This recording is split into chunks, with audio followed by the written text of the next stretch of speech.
Hi Carla and Susan. We've got a video description for you of a couple of options for your consideration on the Michaels. What you see here are a couple of mocked up units. Please ignore the wood grain and the missing tiers. What you see here is a left unit and a right unit.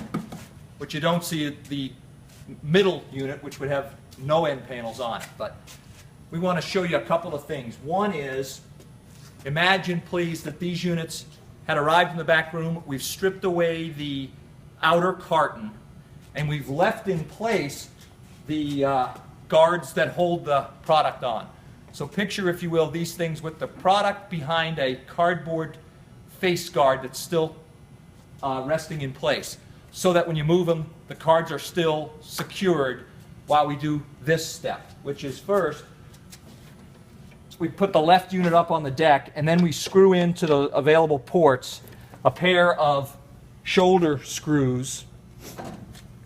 Look, if you will, at the awaiting end on the unit. We'll do this with the middle and then the left unit.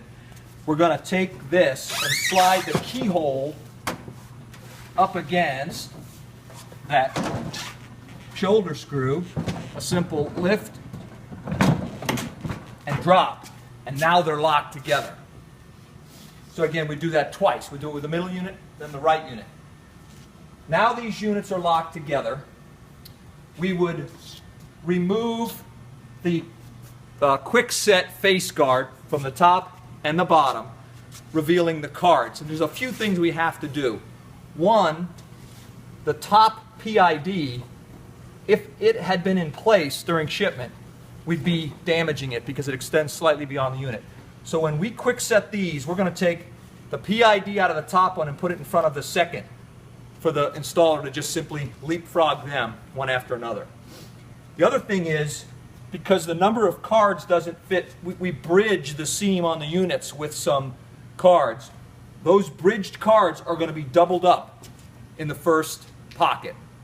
So once the whole thing's assembled, the quick set or the installer would take and quickly just flop the cards to the unoccupied row of pockets and take that top PID and put it behind each row of cards. Then they're ready to go.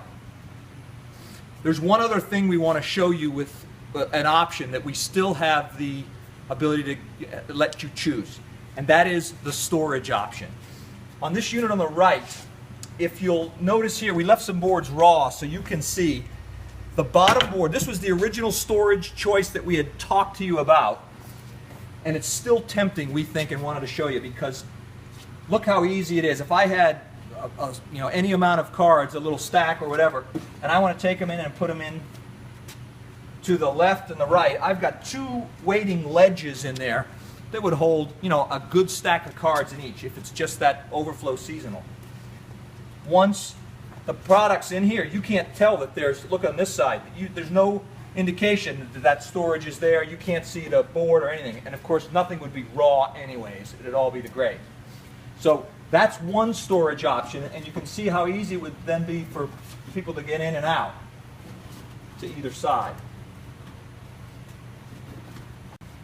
Okay, and here's option two, actually the one you expect, the storage option, which is, instead of the cut open under shelf, here we have a continuous storage shelf that is accessed by the removal of this front tray. And what we're suggesting here is we could leave some or all the product in it. Certainly we'd have to remove any overlapping product. But this tray is kept in place by, it sits in a little ridge. I'll show you that as I pull it out. But it's removed like this.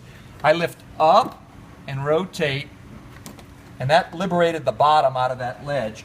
Then I work the tray loose, and it comes to me with product. You can see, here's the lip that catches on this ledge. That's what holds it back in place. So now you've got a broader storage, enough for 3 cards wide, the same height available inside, but it's more visible. It's not invisible like the other storage. But you've got this loose part to contend with. So the 2 storage options are no loose parts, 2 storage ledges, or 1 loose part and one larger ledge. By the way, to put this back in, we get the top lip of the tray inserted into the neighboring tray, lift, pivot, and drop in till it snaps. And now it's in place.